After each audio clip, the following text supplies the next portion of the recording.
Choice of एक तो India जो है इस वक्त दुनिया की 5वीं बड़ी इकानमी, एक तो सबसे बड़ी वजह ये है। दूसरा, टेक्नोलॉजी में उनकी उनकी मनापली है, और इसराइल के साथ उनके रिलेशनशिप है 1950 से। और दूसरा मैं ये बताना चाहूंगा, इंडिया एक वाहिद, मैं समझता हूँ एक बड़ी पावर है जिसके ना सिर्फ रशिया के साथ भी रिलेशनशिप है, वहां से तेल ले रहे हैं, वो सारा कुछ असला लेते रहे हैं उनसे, अमेरिका के साथ उनके रिलेशनशिप है। तो मैं समझता हूं कि India can play a wider role. ये जिहाद के रिजल्ट में अफगान रिफ्यूजी पाकिस्तान आए हैं। आपने सबसे पहले जो आज मैं बताऊंगा, आपके पाकिस्तान के 70% मसाइल जो हैं वो इस वजह से हैं क्योंकि आपने अफगानिस्तान में पैसे बनाए। आपने यहां पे कंटेनरों में पैसे आते रहे हैं अमेरिका से, डॉलर, जो आप वारलॉर्ड्स को देते थे, आप ज्यादा जेब में डालते थे, लंदन आ जाते थे, बाहर चले जाते थे, थोड़े बहुत आप आगे देते थे, अभी तक भी आपको उन्हीं डॉलरों के गश पड़ रहे हैं। उस पर मैं ये कहूंगा कि जब डोनाल्ड ट्रंप साहब आए थे, उन्होंने अपने यहां आने के एक हफ्ते के अंदर अंदर ट्वीट किया था कि आप you have taken $37 billion from the US. तो उस वक्त एक तूफान आ गया था, लेकिन इतना पैसा बनाया गया जितना आप झूठ बोल सकते। देखे ना, अगर लाखों के हिसाब से इकट्ठे होते हैं, $2 चंदा दें फलस्तीन को, उनकी हेल्प नहीं हो सकती। उसे पानी की बोतलें भेज दो जाके, उधर नहीं जाना। ये फैशन है चौधरी साहब। जिस तरह पीटीआई जलसा करती थी ना, तो सियासी जलसा नहीं होता था, पार्टी होती थी। वो कहता सी मेरा आज इमरान खान के जलसे च नचण ਨੂੰ जी करता है, ਤੇ ਇੱਥੇ ਵੀ ਹੁਣ ਜਲੂਸ ਦੇ ਵਿੱਚ ਮੇਰਾ ਜਾਣ ਨੂੰ ਜੀ ਕਰਦਾ।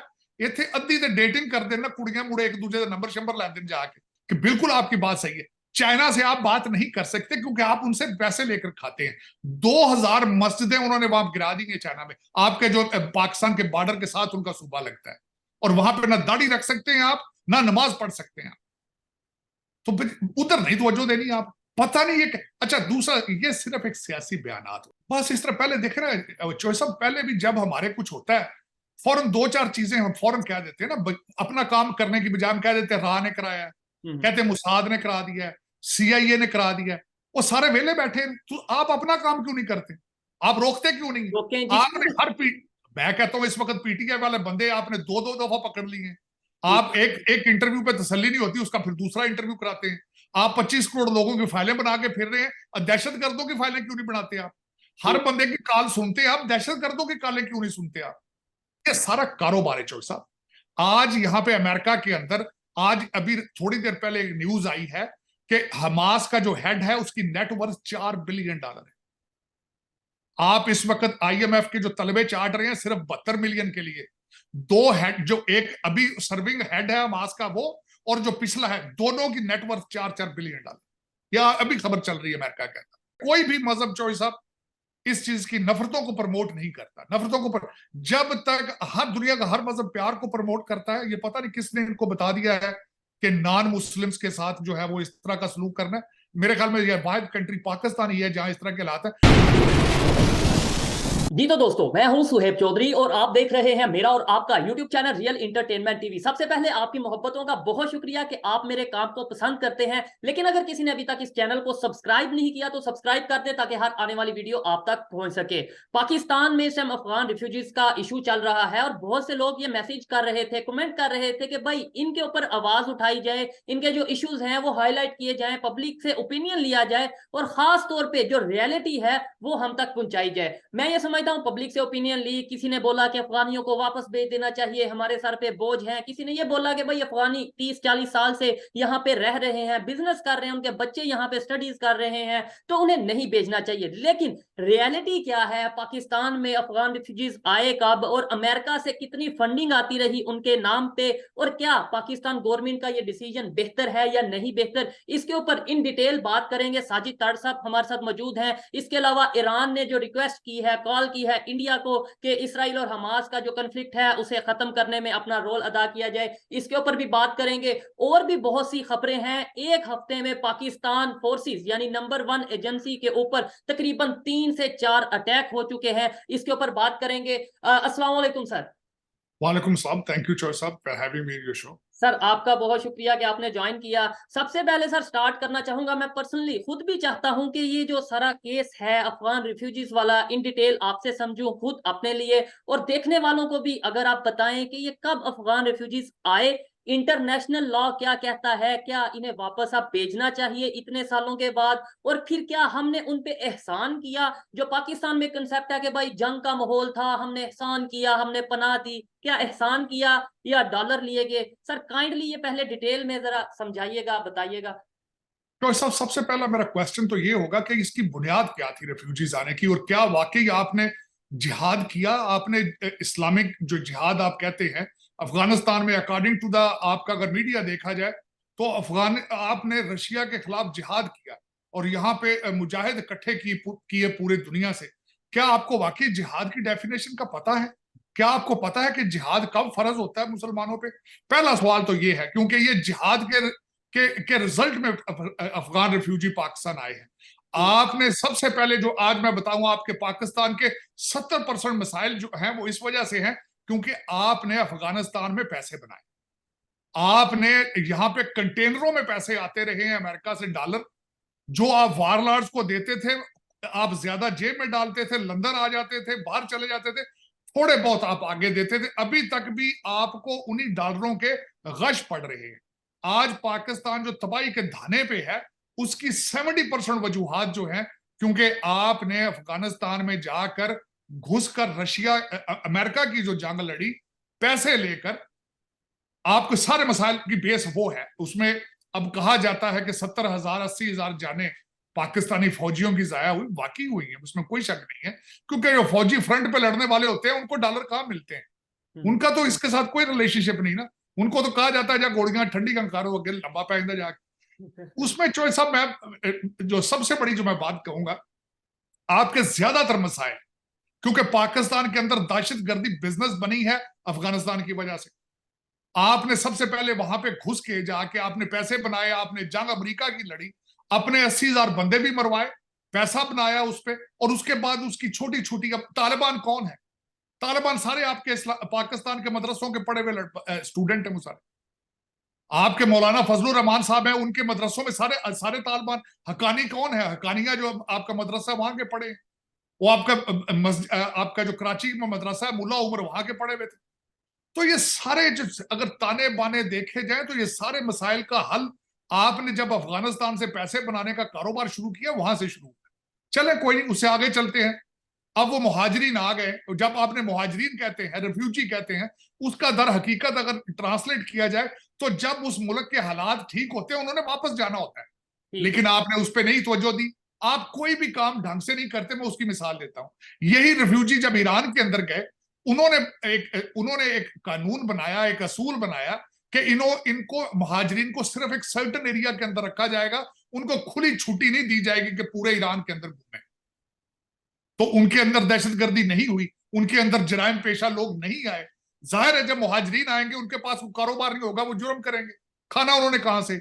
जो डॉलर आप अमेरिका से लेते थे वो आपके अफसरान तो लेके लंदन चले जाते हैं, जिस तरह आप IMF के पैसे ले जाते हैं, जो भी कुछ हो रहा है इस वक्त पाकिस्तान में।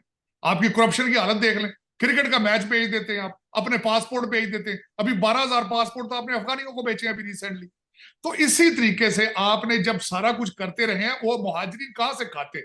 लेकिन आपने उनको खुली छुट्टी दे दी कि आप पूरे पाकिस्तान में जहां मर्जी घूमे।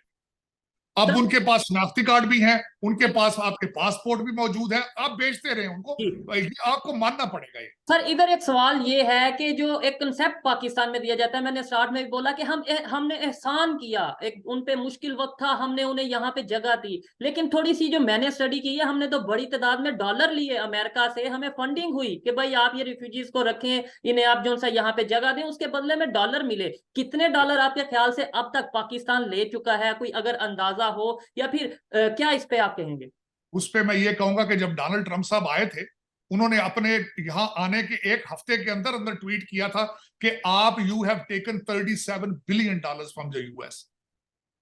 तो उस वक्त एक पूरा एक तूफान आ गया था, लेकिन इतना पैसा बनाया गया जितना आप झूठ बोल सकते हैं। लेकिन उसमें जो सब एहसान वाली बात मैं बताता हूँ, ये ट्रेडिशन, ये कल्चर, इसको देखें जरा। सबसे पहले तो अफगानिस्तान के ऊपर बर्फ पड़ती है तो वहां से नीचे उतर के आते थे, जिस तरह आपके मुगल आते रहे, पठान आते रहे, फिर बाद में वो यही रह गए, वो वापस ही नहीं गए। तो उसी तरीके से ये पहले भी आते थे यहाँ पे, लोग वापस चले जाते थे, लेकिन अब रेफ्यूजी है, उथे तो भूख नांगे सारी, लेकिन अब वो आते थे यहाँ से। अब अच्छा, दूसरा ये है कि वो आपसे पूछ के नहीं आए, उनके पास, सबके पास असला है, आपसे ज्यादा पहले वो ताकतवर है, वो आ जाते हैं। अब जाना तो उन्होंने अपनी मर्जी से। आपके पास इस वक्त 5 मिलियन है, अभी 2 लाख गए सारे, बाकी सारे यहीं रहेंगे। किस तरह जाएंगे? सवाल ही नहीं पैदा आप उनको निकाल सके। ना वो आपसे पूछ कर आए हैं, ना आपसे पूछ के जाएंगे। मैं इसकी गारंटी कर देता हूं आपकी। और दूसरा मैं एक और बात बता रहा हूं, जो लोग जा रहे हैं वो शरीफ लोग हैं, जो जो कहते हैं कि यार इससे पहले कोई खराबी हो तो हम चले जाए। लेकिन वो जराइम पेशा लोग जो उनमें से, हाँ आपने इसमें एक और बात भी गलती की है, आपने तरीकाकार एस्टेब्लिश नहीं किया, आपने कोई कानून नहीं बनाया। जो बच्चे यहां पैदा हुए हैं, अब कराची से कई बच्चों के ऐसे इंटरव्यू आ रहे थे कि जिन्हें ना पश्तो आती है, ना फारसी आती है, ना दरी आती है, ना वो आज तक अफगानिस्तान गए हैं, वो किस तरह जाके सर्वाइव करेंगे? ये भी ज्यादती है। आपका डबल स्टैंडर्ड ये है कि आप तड़प रहा, सारा पाकिस्तान तड़प रहा है जी हमें छोड़ा जाए, हम जाके जिहाद करेंगे फलस्तीन में। कभी आपने रोहिंग्या मुसलमान जो बर्मा में जलील हो रहे हैं सालों से, कभी उनकी बात की है? जो 2000 मस्जिदें, 2000 मस्जिदें चाइना ने शहीद कर दी हैं चाइना के अंदर, कभी आपने वीगर मुसलमानों की बात की है? 2000 मुसलमान दाढ़ी नहीं रख सकते, नमाज नहीं पढ़ सकते आप चाइना के अंदर, आपने कभी उनकी बात नहीं की, क्योंकि उतो पैसे होंगे, उतो डॉलर होंगे, उनकी बात नहीं करनी। कभी आपने देखा कि इराक के और लीबिया के मुसलमानों को, शाम के मुसलमानों की हालत क्या है? लेकिन वहां पैसे नहीं मिलते।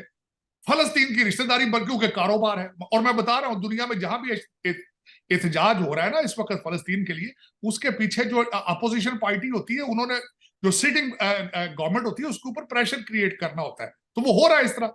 देखे ना, अगर लाखों के हिसाब से इकट्ठे होते हैं, $2 चंदा दें फलस्तीन को, उनकी हेल्प नहीं हो सकती? उसे पानी की बोतलें भेज दो जाके, उधर नहीं जाना। ये फैशन है चौधरी साहब। जिस तरह पीटीआई जलसा करती थी ना, तो सियासी जलसा नहीं होता था, पार्टी होती थी। वो कहता सी मेरा आज इमरान खान ਦੇ ਜਲਸੇ 'ਚ ਨੱਚਣ ਨੂੰ ਜੀ ਕਰਦਾ, ਤੇ ਇੱਥੇ ਵੀ ਹੁਣ ਜਲੂਸ ਦੇ ਵਿੱਚ ਮੇਰਾ ਜਾਣ ਨੂੰ ਜੀ ਕਰਦਾ। ਇੱਥੇ ਅੱਧੀ ਤੇ डेटिंग करते ना, कुड़ियां मुड़े एक दूसरे का नंबर शंबर लेते जाके। लेकिन इसमें चौधरी साहब ये हकीकत ये है कि अगर सबसे पहले तो ये पूछे आपकी टीटीपी, आपको हमारा टॉपिक ये दहशतगर्दी पे था, आपके हालात दहशतगर्दी है क्या? परसों आपका एक लेफ्टिनेंट कर्नल जो है उन्होंने मार दिया टीटीपी वाले, अरे फिर हमले करके वो रिस्पॉन्सिबिलिटी भी एक्सेप्ट करते हैं। आज की स्टेटमेंट देखें उनका, ज़बीउल्लाह मुजाहिद अफगानिस्तान का जो मिनिस्टर है, उसने कहा कि पाकिस्तान में क़याम अमन अफगानिस्तान की जिम्मेदारी नहीं है। और दूसरा, पिछले हफ्ते उन्होंने धमकी दी है कि आप जो हमारे साथ कर रहे हैं उसके इसी तरह के सलूक के लिए आप तैयार हो जाएं। सर, इसमें प्राइम मिनिस्टर ऑफ पाकिस्तान की तरफ से अभी कुछ ही टाइम पहले स्टेटमेंट आई है कि भाई जब से अफगान तालिबान की गवर्नमेंट अफगानिस्तान में आई है, तब से 60% पाकिस्तान में क्राइम बढ़ गया है। तब से जो सा पाकिस्तान में खुदकुश हमले 60% बढ़ गए हैं। क्या मतलब अफगानिस्तान में गवर्नमेंट आई है और पाकिस्तान में खुदकुश हमले बढ़ गए हैं, तो ये पाकिस्तान की या पाकिस्तान सिक्योरिटी फोर्सेस की जिम्मेदारी है इसको कंट्रोल करना, या इसका जिम्मेदार भी अफगान गवर्नमेंट, अफगान तालिबान है? बस इस तरह पहले देख रहे हैं चौधरी साहब, पहले भी जब हमारे कुछ होता है फौरन 2-4 चीजें हम फौरन कह देते हैं ना, अपना काम करने की बजाय हम कह देते हैं राह ने कराया है, कहते हैं मुसाद ने करा दिया है, सीआईए ने करा दिया है। वो सारे वेले बैठे, तो आप अपना काम क्यों नहीं करते? आप रोकते क्यों नहीं? आपने मैं कहता हूं इस वक्त पीटीआई वाले बंदे आपने 2-2 दफा पकड़ लिए हैं। आप एक इंटरव्यू पे तसल्ली नहीं होती, उसका फिर दूसरा इंटरव्यू कराते हैं। आप 25 करोड़ लोगों की फाइलें बना के फिर रहे हैं, दहशतगर्दों की फाइलें क्यों नहीं बनाते आप? हर बंदे की कॉल सुनते हैं आप, दहशतगर्दों की कॉलें क्यों नहीं सुनते आप? मसला तो ये है, मसला तो ये। और देखिए सबसे बड़ी बात, पाकिस्तान पे तवज्जो दें खुदारा। वाकई उन्होंने सही कहा ज़बीउल्लाह मुजाहिद ने कि अफगानिस्तान की जिम्मेदारी नहीं है कि आप क़याम अमन आपके अंदर हो, आपको खुद करना पड़ेगा। पाकिस्तान को चॉइस सब बचाना है तो पाकिस्तानियों ने बचाना है। आप पता नहीं क्यों ये पाकिस्तानी बनने की कोशिश नहीं करते, पाकिस्तान के बारे में सोचते नहीं है। जो बच्चा पैदा होता है सबसे पहले सोचता है मैंने अमेरिका जाना है, वो कहता है मैं कनाडा जाना है, मैं ऑस्ट्रेलिया जाना है, मैं दुबई जाना है। जो जहाजों के टिकट नहीं अफोर्ड कर सकते वो पैदल जा रहे हैं बेचारे।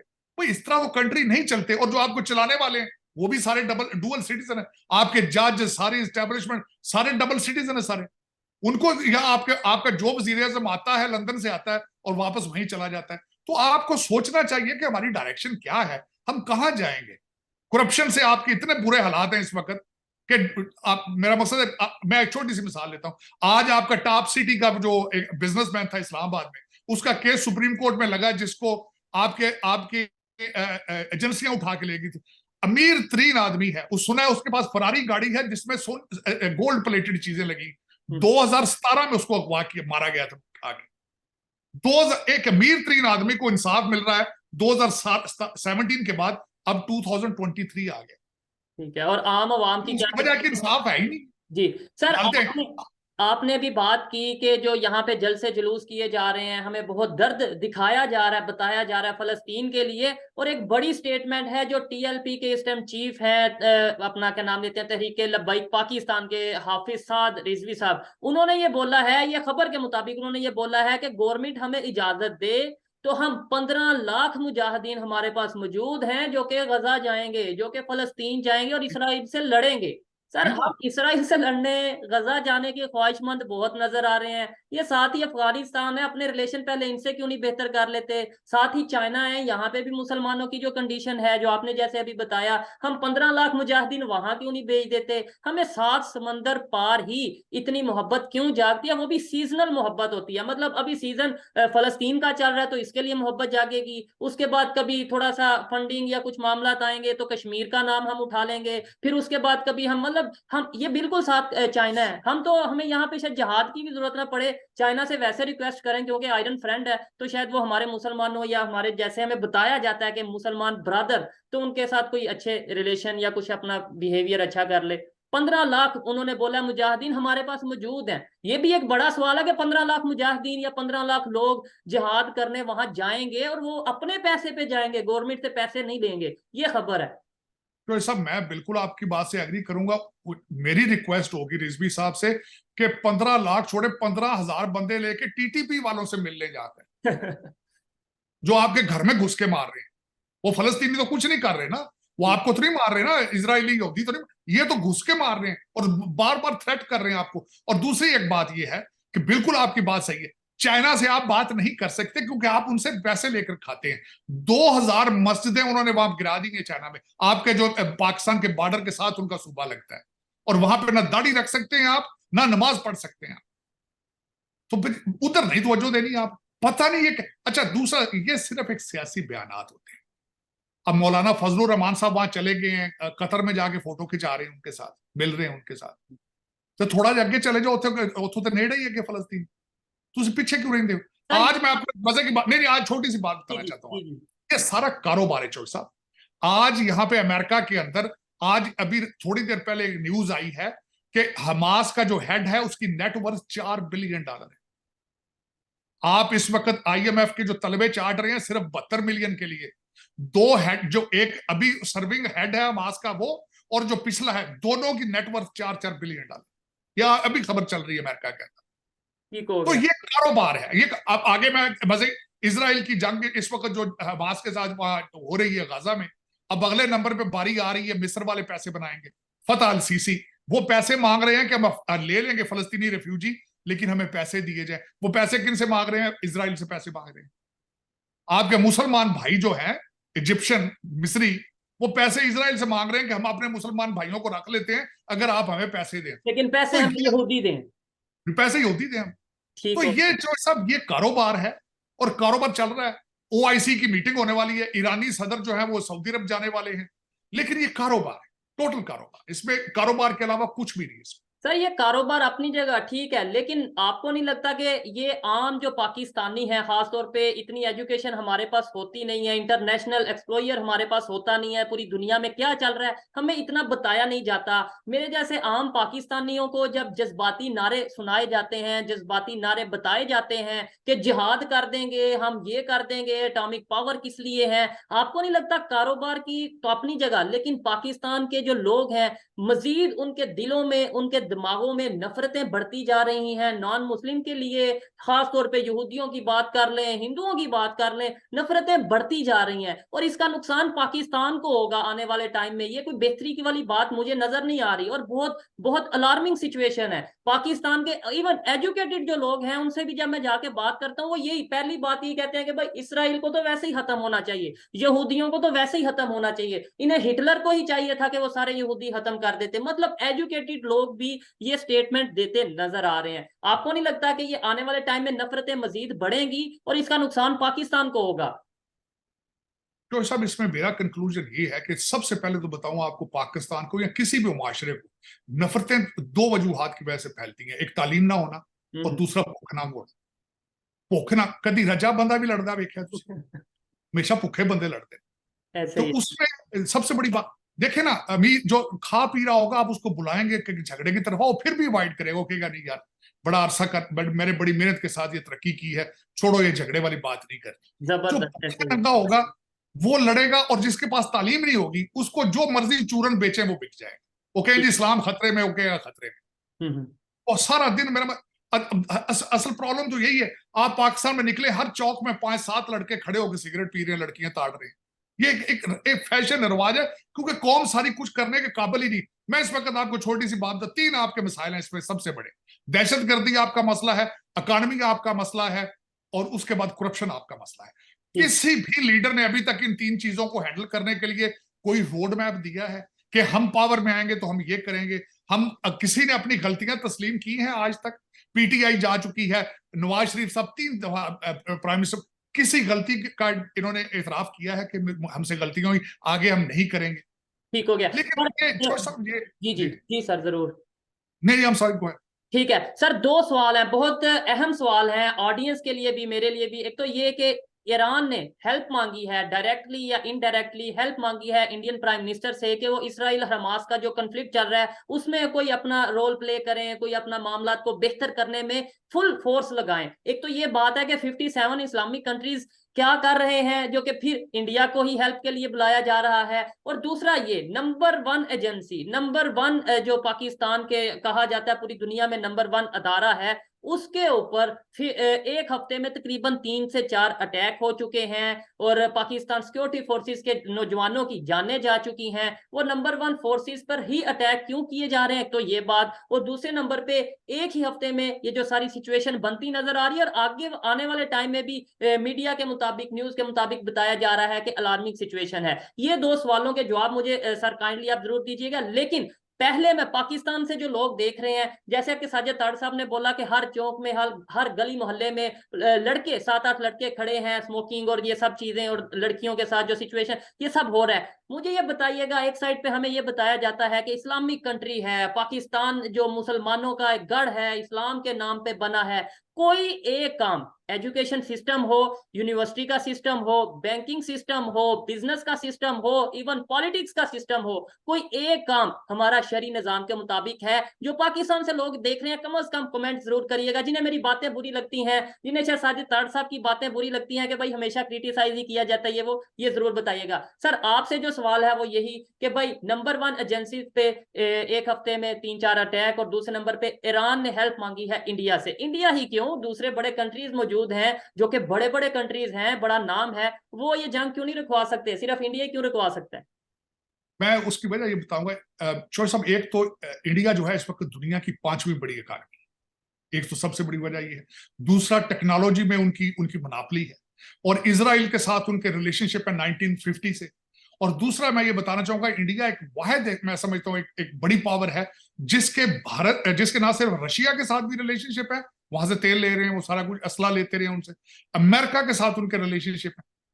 तो मैं समझता हूं कि India can play a wider role. और दूसरे उसकी मैं सबसे बड़ी मिसाल देना चाहूंगा, आपने रिसेंटली खबर सुनी होगी कि 1 लाख भारतीय जो है वो इजराइल काम करने जा रहे हैं। जी बिल्कुल, क्योंकि वहां से फलस्तीनी जो जो जॉब उन्होंने खत्म की है उनको भरने के लिए। तो और दूसरा, ईरान के साथ जो भारत के रिलेशनशिप है, आपको पता है चाबहार जो सी पोर्ट है वो भारत ने काफी अरसे से लीज सारी डेवलप उन्होंने की है। तो इन सर्कम्स, और दूसरा इस वक्त अगर देखा जाए, रशिया और अमेरिका दोनों एक दूसरे के मुखालिफ पार्टी हैं। दरमियान में कोई ऐसा ही पार्टी ही बात करा सकती है जो समहाउ दोनों से रिलेशनशिप रखती हो और न्यूट्रल हो। तो मेरे ख्याल में भारत को उनका कहना मुनासिब है। इस वक्त मेरा ख्याल भारत एक रोल अदा कर सकता है। दूसरा, ईरान के सदर जो है अभी रिसेंटली सऊदी अरेबिया जा रहे हैं, ओआईसी की वहां मीटिंग शुरू होने वाली है। लेकिन मेरे ख्याल में इनको चाहिए था ओआईसी की मीटिंग पहले कर लेते। अब 1 महीना हो गया, 10,000 से ज्यादा फलस्तीनी जाने जो है वो हो चुके हैं लोग। ये जल्द अज जल्द होना चाहिए था, पता नहीं सोची क्यों 15 दिन। लेकिन उसमें चौधरी साहब, मैं आपके अगले जो उसमें क्वेश्चन पे बात करना चाहूंगा कि जब अफगानिस्तान से 2 इशू है इस वक्त आपके टेररिज्म के।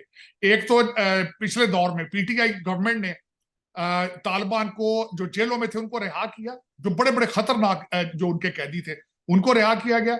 और उसके बाद लोग, इनका प्रोग्राम था कि अफगानिस्तान से टीटीपी को ला के पाकिस्तान में सेटल किया जाए। तो 3.5-4 साल उनके पास टाइम था जिसमें वो रीग्रुप कर चुके हैं, वो अपने ठिकाने बना चुके हैं। अभी हम बात कर रहे हैं तो चित्राल के अंदर अब से कुछ घंटा 2 घंटे पहले चित्राल के वाले बॉर्डर पे पाकिस्तान अफगानिस्तान के बॉर्डर के ऊपर हमला हुआ है और उसमें 2 दहशतगर्द मारे गए हैं, 4 जख्मी। ये अभी घंटा डेढ़ पहले की बात। तो ये सारे हमारी गलतियां हैं, हम एडमिट नहीं करते। पिछले दौर में टीटीपी को खुला हैंड दिया गया था और वो 3-4 साल उनको लगे, वो अपने इलाकों में वापस आके उन्होंने अपने अड्डे बना लिए, रीग्रुपिंग उन्होंने कर ली सारी, जो जेलों में थे वो सारे छोड़ दिए गए। तो लेकिन ये कि फिर उन गलतियों को मानना चाहिए था। दूसरा, इस वक्त अफगानिस्तान प्रेशर है कि अफगानिस्तान से लोग जो जा रहे हैं, जो दूसरी साइड पे हैं, वो उसका बदला लेना चाहते हैं। पाकिस्तान में पॉलिटिकल इंस्टेबिलिटी है, इस वक्त इलेक्शन की बातें हो रही हैं, तो वो समझते हैं कि इस वक्त मौका जो है, और आपकी गवर्नमेंट जो है वो केयर टेकर गवर्नमेंट है जिनके पास कोई मैंडेट मौजूद नहीं है। तो पॉलिटिकल इंस्टेबिलिटी, इकोनॉमिकल इंस्टेबिलिटी, और जो फिर वो जिस तरीके से हमले कर रहे हैं, जिस तरह मियांवाली में उन्होंने हमला किया है, ग्वादर में हमला किया है, और मुझे सबसे ज्यादा अफसोस है कि पाकिस्तान आर्मी के एक लेफ्टिनेंट कर्नल जो है 4 जवानों के साथ शहीद हुए हैं। बल्कि उससे भी ज्यादा अफसोस ये हुआ कि पीटीआई के जो लौंडे लबाड़े थे उसका मजाक उड़ाते रहे, उनका वो उसको पैटर्नाइज करते रहे कि देखो ये हमला इसको कहते हैं, हमला ये अच्छी बात नहीं है। जब भी कोई पाकिस्तानी खासकर जो है किसी बगैर किसी मकसद के मारा जाता है, ज्यादती है। और बिलखसूस सिर्फ पाकिस्तानी नहीं, पूरी दुनिया से इंसानियत, पूरी दुनिया में मैं बिल्कुल बिला वजह मैं कहता हूं, तो वो गलत है। ऐसे मैं बल्कि उसमें चॉइस अब हमेशा कहता रहूं, चाहे वो यहूदी सिविलियन है, चाहे वो पाकिस्तानी है, चाहे फलस्तीनी है, ज्यादती है। और दुनिया में कोई भी मजहब चॉइस अब इस चीज की नफरतों को प्रमोट नहीं करता। नफरतों को जब तक हर दुनिया का हर मजहब प्यार को प्रमोट करता है, ये पता नहीं किसने इनको बता दिया है कि नॉन मुस्लिम्स के साथ जो है वो इस तरह का सलूक करना है। मेरे ख्याल में यह वाहिद कंट्री पाकिस्तान ही है जहां इस तरह के हालात है। और उसमें एक और जो सबसे बड़ी वजह यह है कि 1947 में जब पार्टीशन हुई थी तो सारे गैर मुस्लिम जो थे वो चले गए यहां से, और आपको पता ही नहीं है कि दूसरे मजाहिब के साथ मिलजुल के किस तरह रहना है। आप देख लें पाकिस्तान में क्रिश्चियंस के साथ क्या सलूक है, जड़ावाला में क्या किया आपने, आप हिंदू बरादरी सिंध की उनके साथ क्या करते हैं, सिख बरादरी जो है पेशावर में आप उनके साथ क्या करते हैं। हालांकि इसका इस्लाम के अंदर कोई वजूद है ही नहीं है। आप किसी इंसान की बात करते हैं, किसी जानवर को भी तंग करना कोई मजहब जो है दुनिया में प्रमोट नहीं करता या अलाउ नहीं करता। लेकिन फिर लोग फिर जिस तरह मैंने आपको बताया कि तुसी 70 रंग दा इस्लाम दा 70 रंग दे फिरके बनाए और एक दूसरे, अच्छा इनको छोड़ देते हैं, आप एक दूसरे के ऊपर अटैक शुरू कर देते हैं। अहले हदीस, सुन्नी, वाबी, शिया सारे। मतलब ये तो फिर एक कारोबार है ना, जो सब जहां तालीम नहीं होती, जब वहां मजहब कारोबार होता है, वहां पे एक ऑक्सफोर्ड ग्रेजुएट आता है वो मुर्शद बन जाता है आगे। तो वो फिर यही है, कारोबार है, इसमें क्या किया जा सकता है। पावर पॉलिटिक्स में आप बिजी हैं, करप्शन आपको इस तरीके से बुरे तरीके से मार रही है कि जिस पे जितना भी अफसोस किया जाए कम है।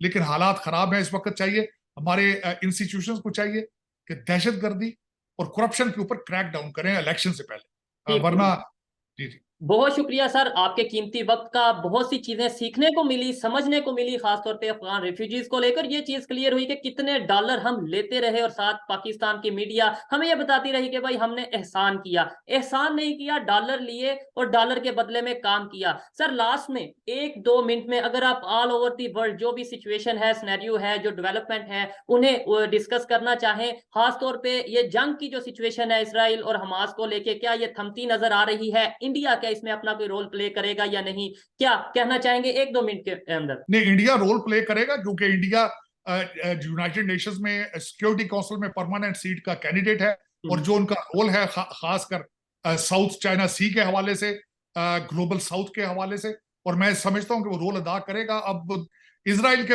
अगर उनकी हिस्ट्री देखी जाए चॉइस साहब, तो वो उस वक्त तक नहीं रुकते जब तक वो अपने टारगेट अचीव नहीं कर लेते। लेकिन मेरे ख्याल में अगर देखा जाए तो काफी हद तक अपने टारगेट अचीव कर चुके हैं। अगले हफ्ते 10 दिन के अंदर आप देखेंगे कि पासेस शुरू हो जाएंगे 2-2, 4-4 घंटे के लिए, और वहां पे इंसानी इमदाद जो है, खुराक और दूसरी चीजें जाना शुरू हो जाएंगी।